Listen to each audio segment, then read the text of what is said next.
Chapter 1. The needle punched through the heavy leather with a dull snick. Harlan Wickes didn't rush the stitch. His hands, calloused and stained, knew the analog patience of mending. He sat on the porch of his small house in Ashley County, the air smelling of pine, damp earth, and ozone from the advancing clouds. Before him, a worn bridle strap was stretched taut across his knee. This was his version of a paper-free morning. No screens, no reports, just the simple, solvable problem of a broken piece of tack. A sterile buzz vibrated across the wooden porch floor. Harlan ignored it. He finished the loop, pulled the wax thread tight, and only then reached for the phone. The screen was stark. ABI, DIST Commander. He exhaled, the peace of the morning officially over. He flipped the phone open. Wickes. Got a woods job for you, Harlan. Benford County. Harlan's eyes drifted to the tree line. Benford. So much like home, but not. One county over, but a different jurisdiction, a different sheriff. Same mud. A woods job was always his. The ABI had agents who excelled at interviews in sterile rooms, and agents who could chase digital ghosts. Harlan was the one they called when the crime scene was measured in acres, not square feet. What we got? A body found on a prescribed burn site, looks like. Local sheriff's already on scene, but he's overwhelmed. Sounds like a mess. He thinks it's an accident. Harlan's mind was already moving, the click, click, click of his investigative process starting up. An accident. He doubted it. A prescribed burn was a scheduled, legal, and forensically destructive event. It was the perfect place to hide a mistake or a murder. On my way, he said, and hung up. He set the perfectly mended bridle on the porch rail, stood, and grabbed his keys. The drive north from Ashley to Benford County was a transition through the same relentless green. This was the Upper Timberlands, the modern name for what the old maps called the Great Wilderness. Harlan knew this land. He knew the way it was split by the ancient double-banked Bayou Bartholomew and the Chimney-Heart Creek, old high roads for the Quapaw. He knew the smell of its cane brakes and the feel of its humid, heavy air. This wasn't a park. It was a factory floor. The landscape was a working forest, an agricultural landscape where trees were the primary crop. The vast natural growth wilderness had been colonized a century ago by northern investors with a brutal, liquidation-based strategy. Cut and get out. They had mined the virgin pine and left. Now their corporate successors managed the second and third growth stands with scientific precision, planting in perfect, profitable rows. This history made Harlan the perfect insider-outsider. He was an ABI special agent, a man with the authority of the state, but he was also a country boy who knew that the weight of silence in these timber counties was thicker than the summer fog. People here didn't talk to men in suits. They might talk to a man who showed up in a mud-flecked truck. His phone buzzed again, this time with a text, a pin drop, the GPS coordinates for the scene. He glanced at the map. Deep in the Benford timberlands, miles from anything paved. A body on a burn site. His mind clicked again. A legal burn meant a prescribed burn plan. It meant official notifications to the sheriff's office. It meant a checklist, a burn boss, and defined fire-sensitive areas. He sped up, the gravel popping under his tires. The local sheriff saw an accident. Harlan saw a procedure. And a procedure, in his experience, was just a set of rules a killer could learn to follow. Chapter 2. The GPS pin led him down a rutted logging trace, the mud so slick his truck's tires spun twice before catching. The air was thick, not with active smoke, but with its ghost, a sour, wet ash smell that coated the back of his throat. He saw the trucks before he saw the scene, 2 Benford County Sheriff's cruisers and a mud-caked pumper from the local volunteer fire department, all parked at haphazard angles on the fire break. A man in a khaki sheriff's uniform, built like a retired linebacker, watched him pull up. He didn't offer a hand. "You the ABI land from Ashley?" he said. It wasn't a question. It was a territorial statement. "Harlan Wickes," Harlan said, giving a short nod. "Sheriff?" The sheriff gestured with a beefy thumb toward the blackened ground. "Whole lot of nothing, Special Agent. Wasted your gas. Looks like a trespasser got turned around in the smoke. Simple accident." Harlan's gaze went past him, cataloging the scene.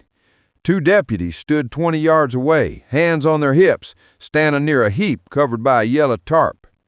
The pumper truck was parked squarely on the fire break, its heavy tread tires obliterating any impressions. The scene was contaminated beyond belief. They had walked through it, over it, and one of the deputies was unwrapping a stick of gum. The cellophane wrapper dropped at his feet. "Fire bars for the timber company called it in this morning during mop-up. Legal, scheduled burn, all the papers are filed."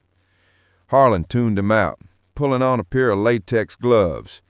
He started a slow spiraling walk from the outside in. The ground was a black, sodden mess of ash, mud, and the pinkish-white residue of fire-retardant foam.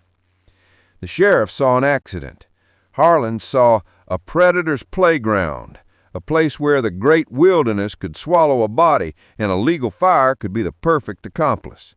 His mind was already clicking. He found the first clue at the edge of a shallow runoff ditch, just inside the burn line. The fire had licked over it, but the mud in the bottom was still damp, not baked hard. And there, pressed deep and clear, was a boot print. It was perfect, a heavy lug sole with a distinctive wear pattern on the outside heel. The deputies, with their smooth-soled uniform shoes, had walked right past it. Click. He followed the ditch line. A few feet away, he knelt. There was a splash of green among the black. A fern crushed flat by something heavy, its fronds blackened at the edges, but the stem still visibly green. It had been protected from the worst of the heat by the ditch's moisture. Harlan stared at it. It was an ornamental fern, something he'd seen in landscape yards in Hamburg. It had no business being out here in a working forest of intensively managed pine. Click. A boot print that didn't belong to the deputies, a plant that didn't belong to the forest.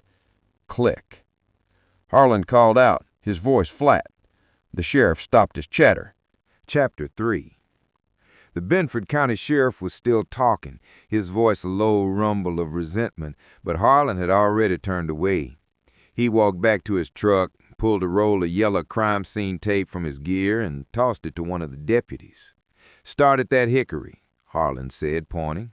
"Run it all the way to the creek bed, then loop back to the trace. Wide perimeter. Nobody else comes in. Nobody. That includes you and especially him." He nodded toward the sheriff, who looked like he'd just swallowed a hornet. Harlan ignored the man's sputtering and pulled out his phone. The screen lit up, a clean digital portal in the middle of the mud and ash. This was his true jurisdiction, the information superhighway that bypassed the good old boy network and connected him directly to the science. His thumb moved with practiced speed.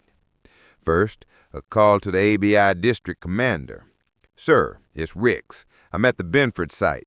The sheriff's accident theory is a bust. This is a homicide. Body was dumped here pre-burn. I got a clean boot print and botanical evidence that's way out of place. The scene's contaminated, but the key evidence is intact. I'm calling in the full ASFL mobile unit." "Do it," the commander's voice replied, devoid of surprise. "Handle the locals. Benford County Sheriff likes his cases closed before they're open. Don't let him." "Won't be a problem, sir." Harlan ended the call. His next call was to a number in Little Rock, a direct line to the Arkansas State Forensic Laboratory. A woman picked up on the second ring. "ASFL, physical evidence, this is Cindy."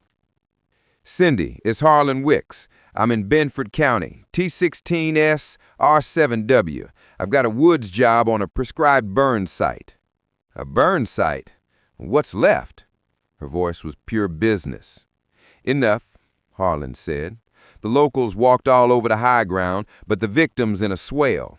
I got a perfect boot impression in damp soil, and I got a non-native fern that looks like it was dragged in." "Forensic botany, you're our favorite, Harlan," she said, a hint of humor in her voice. "I need the full mobile unit. Tell them to bring the trace evidence kit for soil and pollen and everything they need for a full excavation of the print." "You got it. They'll be wheels up in 20, but it's a 2-hour drive. Can you hold the scene?" "It's already held." Harlan looked at the sheriff, who was now reluctantly stringing tape. "Thanks, Cindy." He pocketed the phone and walked back toward the body, beginning his meticulous solo investigation. The sheriff and his deputies could guard the perimeter. The real work was here. He pulled on a fresh pair of gloves and knelt by the yellow tarp.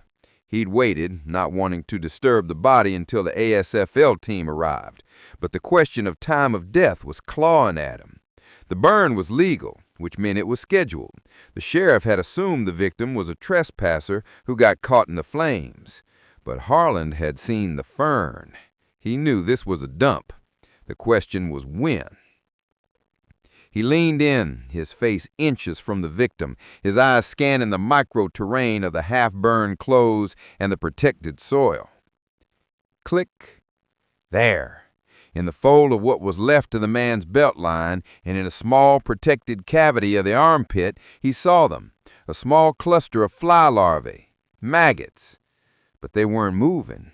They were dead, cooked by the fire's heat. Harlan's mind raced. Blowflies are the first to arrive, often within minutes. They lay their eggs. Those eggs hatch into first instar larvae, which feed and grow into second and third instars. In the current Arkansas heat and humidity, that cycle takes time. These larvae were second instars. They were developed. They'd had at least a full day, maybe 36 hours to feed and grow. But the burn plan was filed for this morning. The fire had been ignited less than 6 hours ago. The victim wasn't just dead before the fire, he was dead for at least a day before the fire. Harlan stood up, pulling out his phone, the superhighway. He scrolled to Dr. B and opened a new text message. A call would be an interruption. A text was data. He knelt, placed a small pocket ruler next to the larval cluster, and took 2 high-resolution photos. Text message. To Dr. B, M.E. From S.A. Wickes, H. R.E. Benford County Burn Site, John Doe. Doc, locals calling TOD concurrent with fire approximately 6 hours ago. I'm looking at clusters of second instar Calloused larvae, heat desiccated in protected areas of the torso. Ambient temp has been 75 to 80 degrees Fahrenheit. My TOD is 24 to 36 hours prior to ignition. This is a dump and burn. Requesting you prioritize entomology on site. Scene is secure. H. He hit send. A moment later, the phone buzzed. From Dr. B, M.E. Roger, Harlan. Your TOD is noted. We'll confirm on site. Harlan slipped the phone back into his pocket. He looked at the boot print, the wear, and at the body, the wind.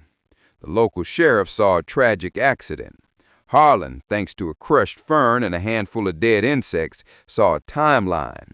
The click, click, click was deafening. The ASFL team couldn't get here fast enough.